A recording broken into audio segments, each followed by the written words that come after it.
hacer una breve introducción y después vamos a reflexionar sobre al menos 2 puntos, si es factible 3, sobre lo que hoy la palabra de Dios nos está proporcionando.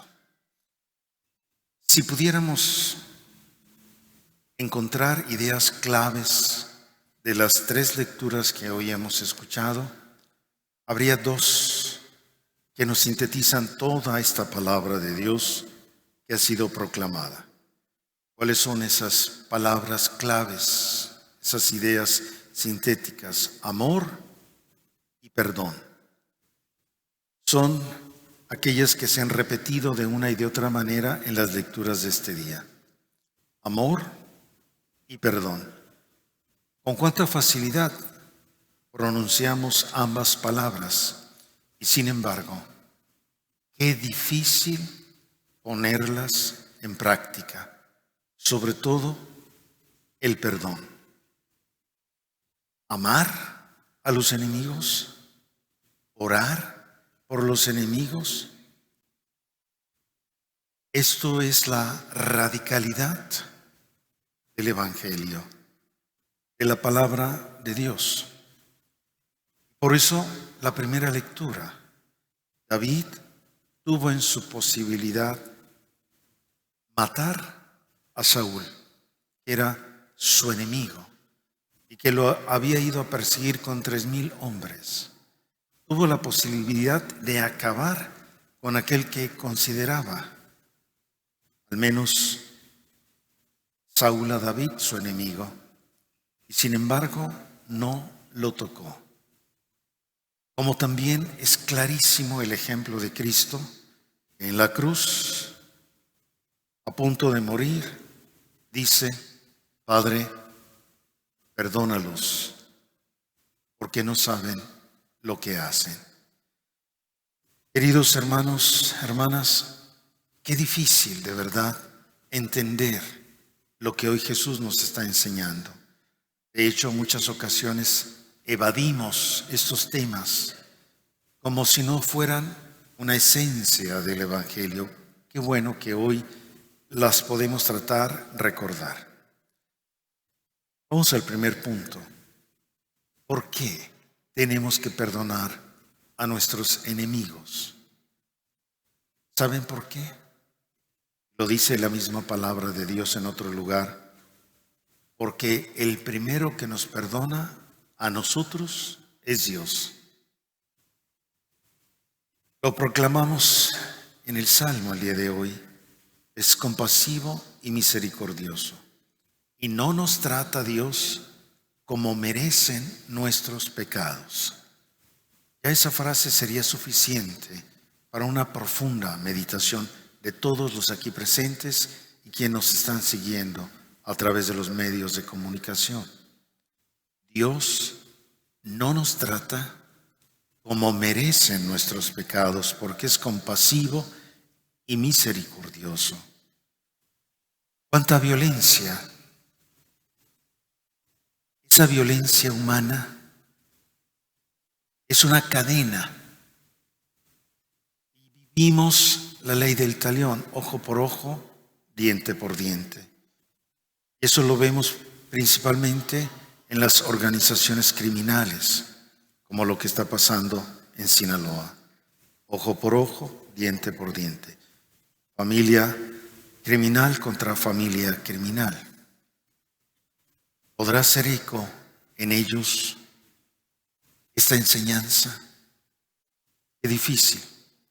Pero vamos a preocuparnos hoy al menos de que haya un eco en nuestro propio corazón.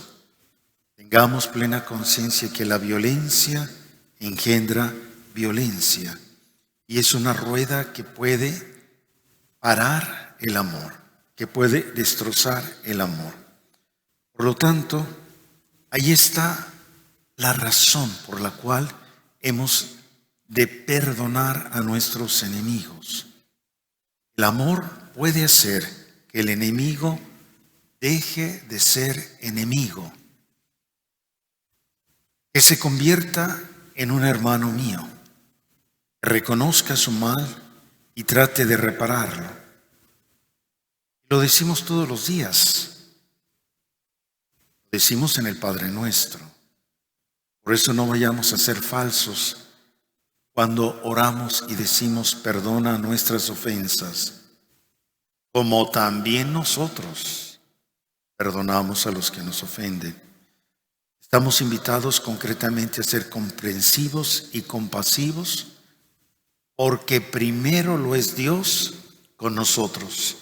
Y hay esa cadena que viene de Dios que nosotros no debemos de interrumpir. ¿Es difícil? Sí. Hacer amnesia de todo el mal que nos han hecho no se puede. Pero sí se puede hacer un esfuerzo particularmente intenso para que esa violencia se detenga en mi entorno, en mi familia. ¿Cuántas familias que tienen años y años que entre ellos no se hablan porque han sido incapaces de perdonar? Y esa incapacidad de perdonar trae enfermedades, no lo digo yo, lo dice la ciencia. Muchas ocasiones el cáncer, dicen, que viene de esos sentimientos negativos que tenemos en el corazón y otras enfermedades. Por eso nos conviene a nosotros en primer lugar vivir esa cadena de comprensión, de amor y de perdón. Si yo les preguntara, queridos hermanos y hermanas, ¿quiénes están en tu lista de imperdonables? ¿Tienes una lista de imperdonables? ¿No sería hora de reflexionar y de ver que por bien tuyo tienes que hacer un ejercicio y un esfuerzo, que al menos de parte tuya no haya ese rencor y ese odio? Habría que pensarlo y reflexionarlo. Segundo punto que también me parece importante para motivarnos a ese perdón y a ese amor que hoy Jesús nos está pidiendo, sería como una ley en nuestra vida: buscar siempre el bien del otro. San Lucas nos sorprende con una serie de actitudes para los que somos discípulos de Cristo, que hay que cultivar. Esos modos los podemos resumir en una sola frase por encima de cualquier cosa: el bien del otro. Es el mundo al revés, es lo contrario de lo que estamos habituados a escuchar. Es lo contrario de lo que estamos acostumbrados a vivir. Sobre todo, el bien del otro. Ese es el centro de la predicación de Cristo. Ese es el centro. Lo será también para nosotros. Pensar en el enemigo no es buscar esa categoría de luchas fratricidas como aparecen en las películas. El enemigo, muchas veces sin darnos cuenta, está muy cerca de nosotros. ¿En qué sentido estoy diciendo esto? Que en muchas ocasiones quien piensa diferente a nosotros, ese es mi enemigo. Las personas que por pequeñas o grandes decepciones nos han hecho daño, ese es mi enemigo. Las personas que por mil excusas o por ninguna las hemos olvidado o las hemos humillado porque son mis enemigos. No es cuestión de alguien que vaya más allá. Lo tenemos cerca, considerando estas categorías de enemigos. Pensemos, hermanos, todo cristiano tiene dos caminos: el camino que conduce a Jesucristo o el camino que conduce a uno mismo. Lo voy a repetir. Todos tenemos dos caminos: el camino que me conduce a Jesucristo o el camino que me conduce a mí mismo. Y hemos de elegir. Si yo elijo el camino de Cristo, que obviamente es el mejor, automáticamente estoy escogiendo hacer bien al otro. Automáticamente. Porque Cristo está en mis hermanos. Tratarlos bien, con educación, con humildad y procurando hacerle el bien, sea quien sea. Esta es tu opción y vas a ser libre. El otro, caminar exclusivamente hacia uno mismo. Ese es un camino muy peligroso, porque busca solo mis propios intereses. Nos buscamos solo a nosotros mismos y eso nos endurece, eso nos llena de una incapacidad de brillar como verdaderos discípulos de Cristo. Esto nos haga pensar. Hasta aquí se explicó el obispo. Vamos rápidamente a un tercer punto. ¿Será posible poner en práctica esto, lo que hoy Jesús nos está pidiendo hoy, ahora, en este mundo, en este tiempo, en estas circunstancias? ¿No será algo utópico en modo permanente? ¿No será acaso que Jesús pide mucho y es muy exigente? Queridos hijos, hijas, para una persona que de verdad quiere ser discípulo de Cristo y seguidor, estas preguntas no deben caber en su corazón. La pregunta no es si es posible o no es posible. La pregunta es ¿cómo es posible? ¿Me doy a entender?